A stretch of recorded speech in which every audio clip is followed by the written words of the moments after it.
Hi. അപ്പം നമ്മൾ ഇന്ന് പഠിക്കാൻ പോകുന്നത് ക്ലാസ് ഇൻഹെറിറ്റൻസിനെ കുറിച്ചാണ്.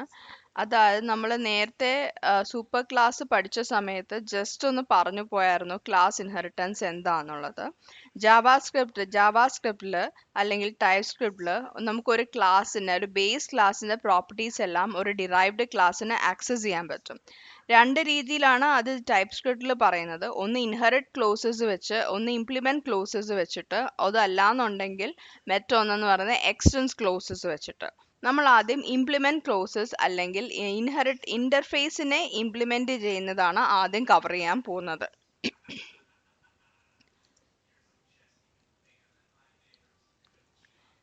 ഇംപ്ലിമെന്റ് ക്ലോസ് നമുക്ക് ഒരു ഇന്റർഫേസ് എഴുതാൻ പറ്റും. ആദ്യം നമ്മൾ അതിനുവേണ്ടി എഴുതുന്ന ഒരു ഇന്റർഫേസ് ആണ്. ഞാൻ ഫ്രൂട്ട് എന്ന് പറയുന്നൊരു ഇന്റർഫേസ് എഴുതി.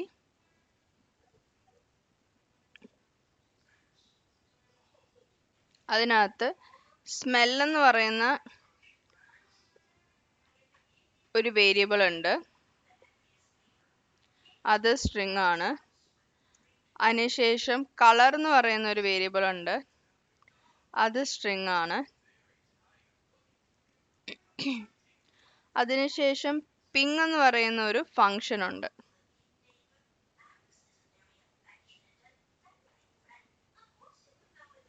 അത് വോയിഡ് ആണ്. ഇന്റർഫേസിന്റെ പ്രത്യേകത എന്ന് പറയുന്നത് ഇന്റർഫേസിനകത്ത് സ്മെല്ലും കളറും എന്ന് പറയുന്ന സ്ട്രിങ് ഇനിഷ്യലൈസ്ഡ് ആവില്ല.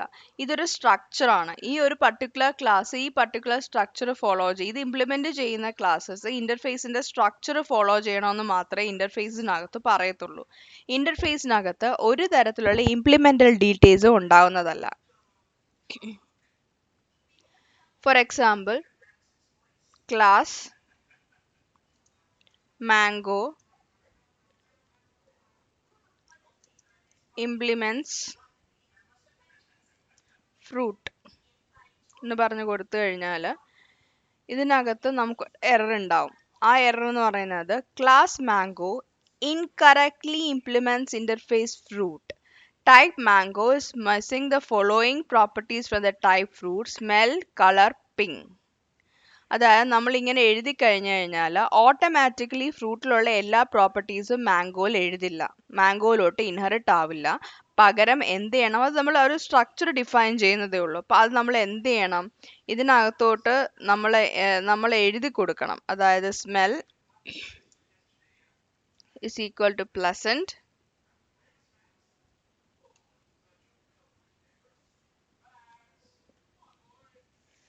color equal to yellow,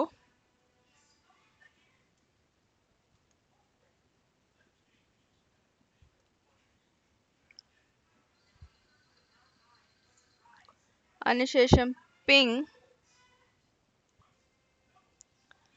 console.log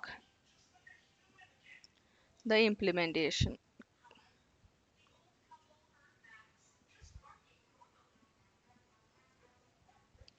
എന്ന് പറഞ്ഞ് ഞാൻ കൊടുത്തു കഴിഞ്ഞപ്പം എറർ പോയി. കാരണം ഈ മാംഗോ എന്ന് പറയുന്ന സാധനം ഇപ്പോൾ ഫ്രൂട്ട് എന്ന് പറയുന്ന ആ പർട്ടിക്കുലർ ക്ലാസ്സിനെ ഇംപ്ലിമെന്റ് ചെയ്തു. ഇംപ്ലിമെന്റ് ചെയ്തിട്ട് അതിനകത്തുള്ള ഡേറ്റാസ് എല്ലാം ഇതിങ്ങോട്ട് റീഡിഫൈൻ ചെയ്ത് കൊടുത്തു. ഈ ക്ലാസ്സിനുള്ള ഇംപ്ലിമെന്റേഷൻ ലോജിക്ക് നമ്മൾ ഈ മെത്തേഡിനുള്ള ഇംപ്ലിമെന്റേഷൻ ലോജിക്ക് നമ്മൾ എഴുതിയിട്ടുണ്ട്.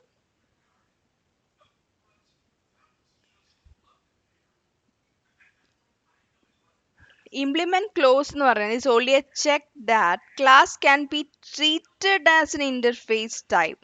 It doesn't change the class or its method at all. A common source of error is to assume that an implement clause will change the class type. It doesn't. Implement close എന്ന് പറയുന്നത് only ഒരു ചെക്കാണ്. അത് interface ഒരു treated interface ആയിട്ട് treat ചെയ്യപ്പെടുന്നുണ്ടോ ഇല്ലയോ എന്നുള്ളൊരു check മാത്രമാണ്. ഈ ക്ലാസ്സിനെയോ അല്ലെങ്കിൽ അതിനകത്തുള്ള മെത്തേഡ്സിനെയോ ഒന്നും ഇത് മാറില്ല. ഇപ്പം നമുക്ക് ഇന്റർഫേസിനകത്ത് വേറൊരു മെത്തേഡ് പോങ് എന്ന് പറയുന്ന ഒരു മെത്തേഡ് ഉണ്ടെന്ന് വിചാരിക്കാം. ആ മെത്തേഡിനകത്ത് ആ മെത്തേഡ് നമുക്ക് ഡിഫൈൻ ചെയ്യാം. ഇതൊന്നും കൂടാതെ നമുക്ക് ടൈപ്പ് എന്ന് പറഞ്ഞിട്ട് വേറൊരു വേരിയബിൾ ഉണ്ടെന്ന് വിചാരിക്കാം. ആ വേരിയബിളിനെയും ഇതിന് എന്ത് ചെയ്യാൻ പറ്റും, ഡിഫൈൻ ചെയ്യാൻ പറ്റും. പക്ഷെ ഇതൊന്നും ഈ ക്ലാസ്സിനെ ഒരു തരത്തിലും ഇന്റർഫേസ് അഫക്റ്റ് ചെയ്യില്ല. only thing is that interface പറയുന്ന വേരിയബിൾസും മെത്തേഡ്സും ഇതിനകത്ത് റീഡിഫൈൻ ചെയ്യണം എന്നത് മാത്രമേ ഉള്ളൂ. ഒരു തരത്തിലും ക്ലാസ്സിന്റെ ടൈപ്പ് എന്ന് പറയുന്നത് ഫ്രൂട്ട് ആവില്ല. അതുപോലെ തന്നെ ഫ്രൂട്ട് എന്ന് വെച്ചിട്ട് ക്ലാസ്സിന് ഇൻസ്റ്റൻസ് നമുക്ക് ക്രിയേറ്റ് ചെയ്യാൻ പറ്റില്ല.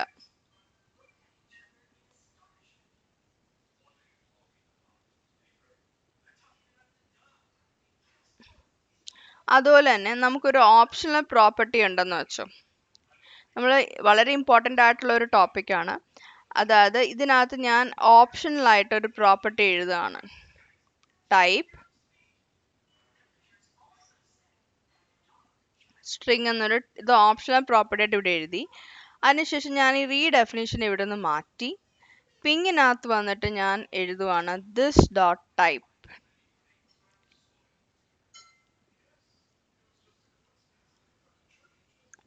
അപ്പോൾ എന്ത് ചെയ്തു, നമുക്കിവിടെ type does not exist on the type mango എന്ന് വന്നു. കാരണം ഞാൻ ടൈപ്പ് റീഡിഫൈൻ ചെയ്തിട്ടില്ല. പക്ഷേ ഇന്റർഫേസ് ഒരു തരത്തിലുള്ള എററും അടിക്കത്തുമില്ല. ഈ ടൈപ്പ് എന്ന് പറയുന്ന സംഭവം ഇതിനകത്തുള്ളത് ഓപ്ഷണൽ വേരിയബിൾ ആയതുകൊണ്ട് തന്നെ ഇന്റർഫേസിൽ വന്ന് റീഡിഫൈൻ ചെയ്യുന്ന സമയത്ത് ടൈപ്പ് എഴുതിയിട്ടില്ല എന്നുണ്ടെങ്കിൽ കമ്പാലേഷൻ എറർ നമുക്ക് കിട്ടില്ല. ഇപ്പോൾ ഓപ്ഷണൽ പ്രോപ്പർട്ടീസ് ഡിഫൈൻ ചെയ്ത് കഴിയുമ്പോഴത്തേക്കും നമ്മൾ എന്തോ ചെയ്യണം, കുറച്ചുകൂടെ കെയർഫുൾ ആയിട്ട് ഓപ്ഷണൽ പ്രോപ്പർട്ടീസ് ഡിഫൈൻ ചെയ്യുക. ഓപ്ഷണൽ ആണെന്ന് ഉറപ്പുള്ളത് മാത്രം ഓപ്ഷണൽ ആക്കി ഇട്ടാൽ മതി.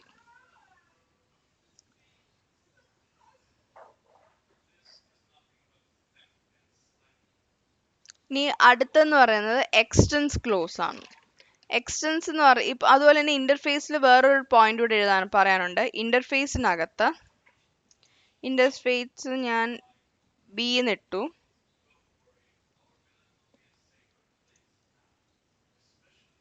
ഇവിടെ വന്നിട്ട് കോമ ഇട്ട് എനിക്ക് എന്ത് ചെയ്യാം, ഈ ബിയും കൂടെ എക്സ്റ്റെൻഡ് ചെയ്യാൻ പറ്റും. എത്ര ഇന്റർഫേസസ് വേണമെങ്കിലും നമുക്ക് ഇംപ്ലിമെന്റ്സ് വെച്ചിട്ട് ഇങ്ങനെ A comma B comma C എന്ന് എഴുതുന്നത് പോലെ എഴുതി വെക്കാൻ പറ്റും.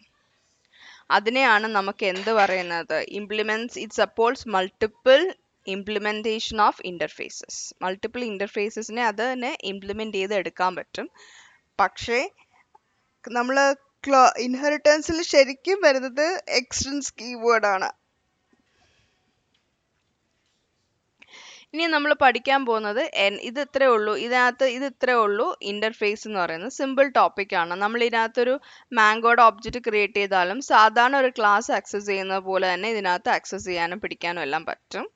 ഇനി രണ്ടാമത്തെന്ന് പറയുന്നത് ക്ലാസ് ഇൻഹെറിറ്റൻസിനകത്ത് രണ്ടാമത്തെ ക്ലോസ് എന്ന് പറയുന്നത് ടൈപ്പ് എന്ന് പറയുന്നത് എക്സ്റ്റൻസ് ആണ്.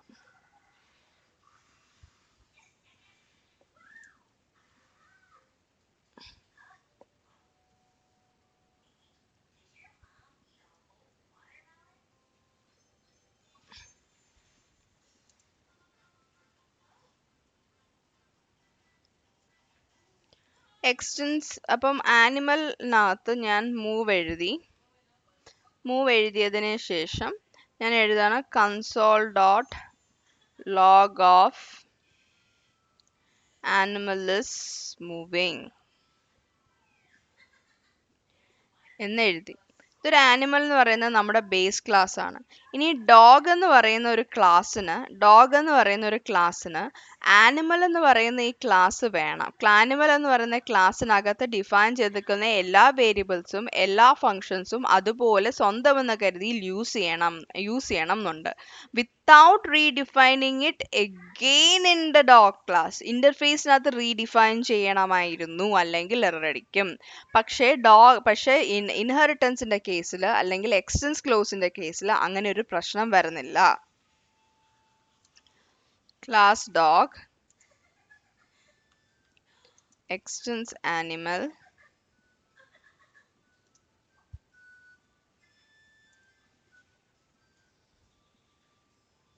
wolf times number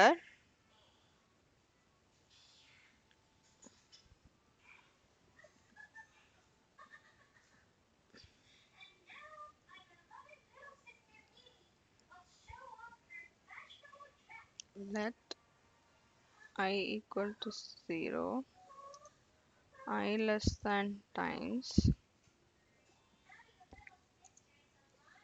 I plus plus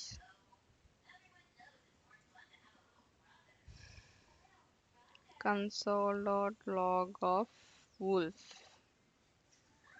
എന്ന് പറഞ്ഞു കൊടുത്തു. ഒരു ജസ്റ്റ് ഒരു ഇംപ്ലിമെന്റേഷൻ നമുക്കത് മനസ്സിലാകാൻ വേണ്ടിയിട്ട്.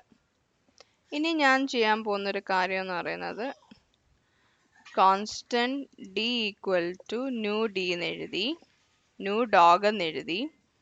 അതിനുശേഷം d ഡോട്ട് വൂൾഫ് ഞാൻ വിളിക്കുന്നുണ്ട്, അതുപോലെ തന്നെ d ഡോട്ട് മൂവ് ഞാൻ വിളിക്കുന്നുണ്ട്.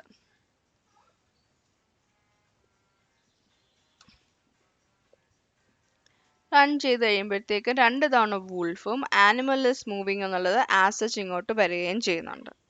അതായത് ഇവിടെ നമ്മൾ റീഡിഫൈൻ ചെയ്യേണ്ടി വന്നിട്ടില്ല. നമ്മൾ ഈ മൂവ് എന്ന ഫംഗ്ഷൻ ഇവിടെ റീഡിഫൈൻ ചെയ്തിട്ടില്ല. പക്ഷെ ആനിമൽ ക്ലാസിന്റെ അല്ലെങ്കിൽ ബേസ് ക്ലാസിന്റെ മൂവ് തന്നെ ആസച്ച് അത് വിളിച്ചോളും. നമ്മളൊന്നും ചെയ്യേണ്ട ആവശ്യമില്ല. ഇനി രണ്ടാമത്തെ കേസിലെന്ന് പറയുന്നത് നമുക്ക് ഓവർറൈഡ് ദ ബേസ് ക്ലാസ്. നമ്മൾ ബേസ് ക്ലാസിന്റെ ഫീൽഡിനെയോ പ്രോപ്പർട്ടിയോ നമുക്ക് ഓവർറൈഡ് ചെയ്യണമെങ്കിൽ അതിന് എന്തോ ചെയ്യണം? നമുക്ക് ബേസ് ക്ലാസ്സിലെ മെത്തേഡ്സിനെ ആക്സസ് ചെയ്യാൻ സൂപ്പർ സിൻടാക്സ് യൂസ് ചെയ്താൽ മതി. അപ്പൊ നമുക്കത് ഓവർറൈഡ് ചെയ്യുന്ന ഒന്നും ചെയ്യാം. ഇപ്പൊ മൂവ് എന്ന് പറയുന്നത് ഇങ്ങോട്ടിട്ടിട്ട് ഞാൻ ടൈപ്പ് കോമ നമ്പർ എന്ന് എഴുതാണ്. അപ്പൊ നമുക്ക് വരും property move in the type dog is not assignable to the same property in the base type animal. നമ്മൾ ഇവിടെ പാരാമീറ്ററൈസ്ഡ് ആയിരുന്നില്ല ഫംഗ്ഷൻ. ഇവിടെ താഴെ വന്നിട്ട് ആ ഫംഗ്ഷൻ ഞാൻ പാരാമീറ്ററൈസ്ഡ് ആക്കാൻ നോക്കിക്കഴിഞ്ഞപ്പോൾ എനിക്ക് എറർ അടിച്ചു. അപ്പൊ ഇവിടുത്തെ മേലത്തെ സിൻടാക്സ് എന്താണോ അത് തന്നെ നമ്മൾ താഴെയും ഫോളോ ചെയ്യണം, അല്ലെങ്കിൽ നമുക്ക് എറർ കിട്ടും. ഇതിനകത്ത് ഞാൻ console.log of dog is moving എന്നാക്കി. അതിനുശേഷം സൂപ്പർ ഡോട്ട് മൂവ് വിളിച്ചു. സൂപ്പർ ഡോട്ട് മൂവ് നമ്മൾ നേരത്തെ പറഞ്ഞിട്ടുണ്ടായിരുന്നു, ഈ ബേസ് ക്ലാസ്സിനകത്തുള്ള ഫങ്ഷൻസ് വിളിക്കണമെങ്കിൽ നമ്മൾ യൂസ് ചെയ്യുന്ന കീവേഡ് ആണ് സൂപ്പർ എന്നുള്ളത്.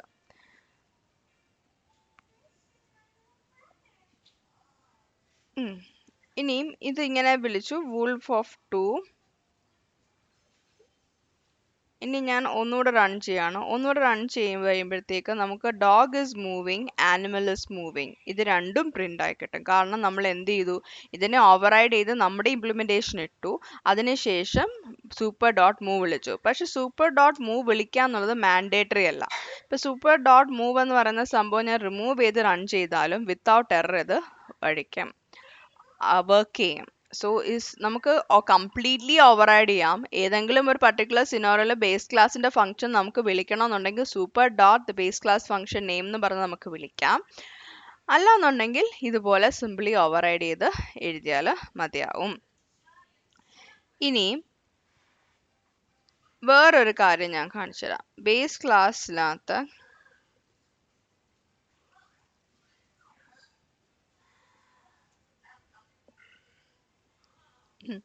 ഇവിടെ നമ്മൾ ഡി എന്ന് പറയുന്നത് ആനിമലിന്റെ ടൈപ്പ് ആണ്. This is equal to new of dog എന്ന് പറഞ്ഞു കൊടുത്തു.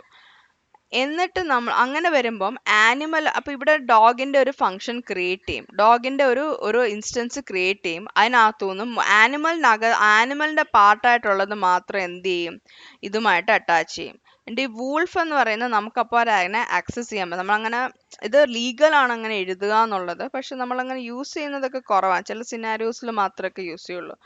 എന്നിട്ട് ഞാൻ ഇന്നൊരു എക്സിക്യൂട്ട് ചെയ്ത് കാണിച്ചു തരാം. അപ്പൊ നമുക്കറിയാം ഏത് ഫംഗ്ഷൻ ആണ് റൺ ചെയ്യുന്നതെന്ന്. ഡോഗ് ഇസ് മൂവിങ് എന്നാ പറയുന്നത്. ഇവിടെ നമ്മൾ എന്തിന്റെ ഇൻസ്റ്റൻസ് ആണ് ക്രിയേറ്റ് ചെയ്തേക്കുന്നത്, ഡോഗിന്റെ. അപ്പൊ ഡോഗിനകത്ത് നമ്മൾ എന്ത് മോഡിഫിക്കേഷൻ ആണോ വരുത്തിയത് അതായിരിക്കും ഈ ആനിമലിന്റെ ഇംപ്ലിമെന്റേഷനുമായിട്ട് അറ്റാച്ച് ആവുക. ഇവിടെ ന്യൂ ഓഫ് ആനിമൽ ആയിരുന്നു വന്നിരുന്നെങ്കിൽ wolf is moving animal is moving എന്ന് പറഞ്ഞ് നമുക്ക് വന്നേനെ. ഇത് മനസ്സിൽ വെക്കേണ്ട ഒരു സിമ്പിൾ ആയിട്ടുള്ള ഒരു കാര്യമാണ്. ഇനി ഡിറൈവ്ഡ് ക്ലാസ്സിൽ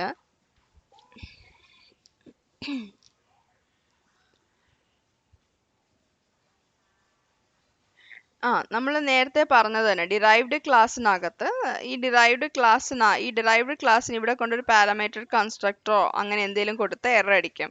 അതുപോലെ തന്നെ നമുക്ക് ചെയ്യാൻ പറ്റും. അതുപോലെ തന്നെ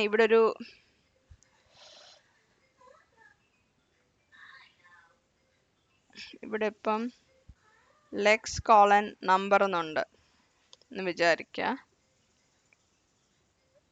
ഈക്വൽ ടു 4 എന്ന് ഞാൻ കൊടുത്തിട്ടുണ്ട്. കൺസ്ട്രക്ടർ ഇല്ലാത്തതുകൊണ്ടാണ്. ഇസ് ഈക്വൽ ടു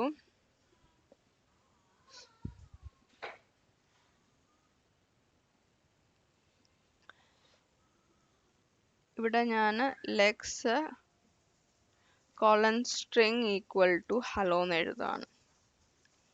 അപ്പൊ നമുക്ക് ഇവിടെ എറർ അടിക്കാം. അതായത് lex in type dog is not assignable to the same property in the base type animal.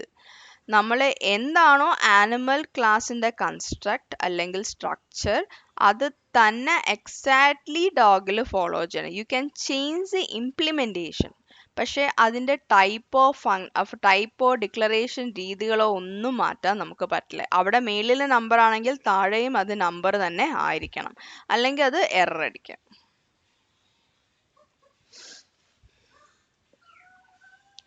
ഇത് ഒരു scenario.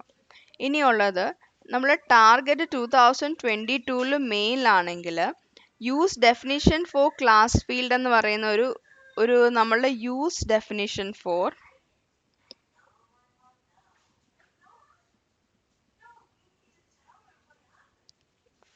Class fields equal to true എന്ന് പറഞ്ഞ് കൊടുക്കുകയാണെന്നുണ്ടെങ്കിൽ class fields are initialized after the parent class constructor completes overriding any value set by the parent class. Use defined for class എന്ന് പറഞ്ഞു കഴിഞ്ഞാൽ class fields parent class constructor initialise ചെയ്ത് കഴിഞ്ഞതിന് ശേഷം മാത്രമേ work ചെയ്യുള്ളൂ. നമുക്കത് ചെക്ക് ചെയ്യാൻ വേണ്ടിയിട്ട് അത് വർക്ക് ചെയ്യുന്നത് എങ്ങനെയാണെന്ന് അറിയണമെങ്കിൽ ആദ്യം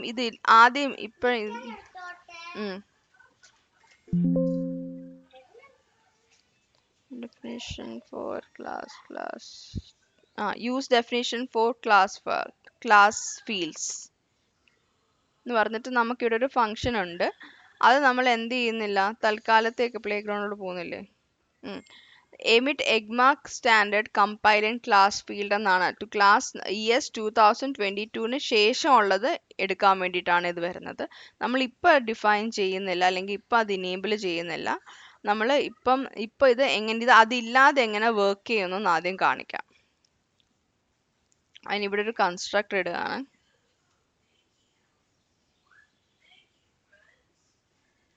console.log animal constructor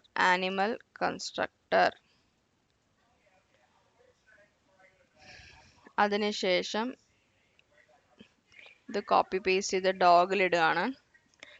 ഇമാജിൻ ചെയ്യുക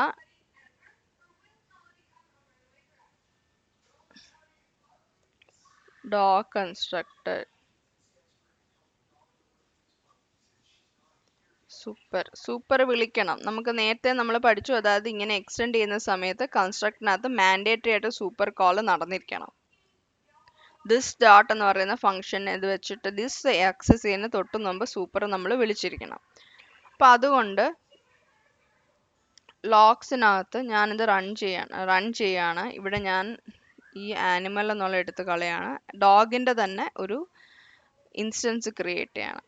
അപ്പോൾ ആദ്യം ആനിമൽ ക്ലാസ് കൺസ്ട്രക്ടർ വിളിച്ചു, പിന്നെ ഡോഗ് ക്ലാസ് കൺസ്ട്രക്ടർ വിളിച്ചു, പിന്നെ പറഞ്ഞു ഡോഗ് ഈസ് മൂവിങ് എന്ന് പറഞ്ഞു. ഇപ്പം നമുക്കിതൊന്നും മനസ്സിലാവില്ല. അതിന് വരെ ഞാനിപ്പോൾ എഴുതാൻ പോവാണ്. This dot lex equal to 4 എന്നുള്ളത് ഞാൻ ഇവിടെ കൊടുത്തു.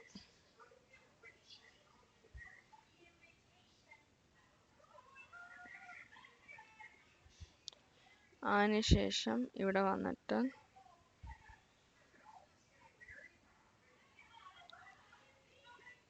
this dot legs equal to 12 എന്ന് ഓർത്ത്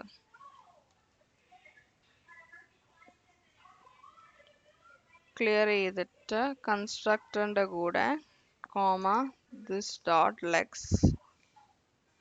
comma this dot lex. Run ചെയ്യുമ്പം ആനിമൽ കൺസ്ട്രക്ടർ 4 ഡോഗ് കൺസ്ട്രക്ടർ 12 ആണ് വന്നത്. അതായത് ആനിമൽ കൺസ്ട്രക്ടറിനകത്ത് ലെക്സ് എന്ന് പറഞ്ഞ വാല്യൂ 4 ആയിട്ട് സെറ്റ് ചെയ്തിട്ടുണ്ടായിരുന്നു. പക്ഷേ നമ്മുടെ ഡോഗ് കൺസ്ട്രക്ടർ വന്നപ്പോൾ അത് 12 ആയിട്ട് മാറി. അതായത് പേരന്റ് ക്ലാസ്സിനകത്ത് എന്തേലും ഒരു സാധനം നമുക്ക് ഡിക്ലെയർ ചെയ്യാൻ വേണ്ടിയിട്ട് വരുമ്പോൾ ഇതൊരു പണിയായിട്ട് കിട്ടും. അതും അല്ലെങ്കിൽ ഞാൻ ഇതെടുത്ത് മാറ്റി, ഇത് just lex is equal to number എന്ന് മാത്രമേ ഞാൻ കൊടുത്തിട്ടുള്ളൂ എന്ന് വിചാരിക്കാം.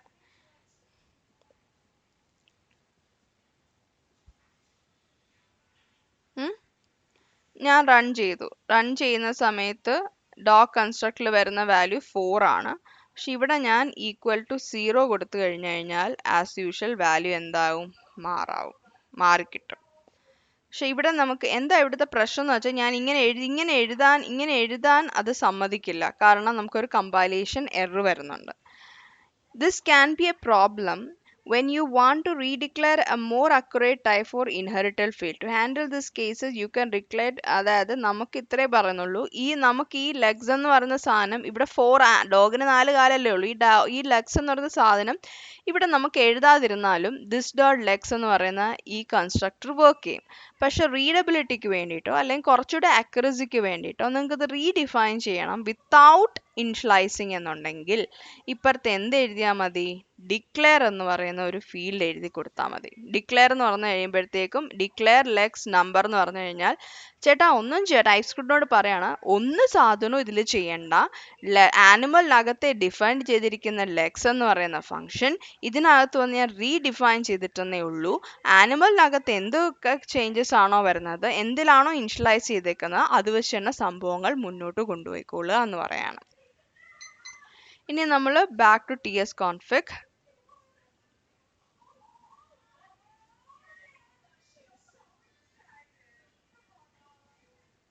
ബാക്ക്ഗ്രൗണ്ടിലോട്ട് തിരിച്ചു വരുന്നില്ല. ts config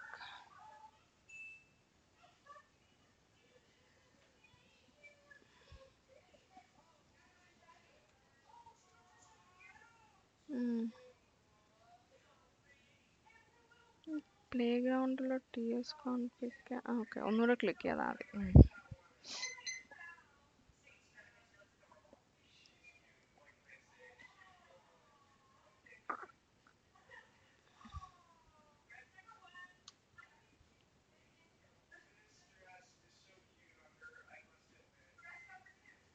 start lex equal to 12. എന്തെങ്കിലും വ്യത്യാസം ഉണ്ടോ എന്ന് നമുക്ക് നോക്കാം.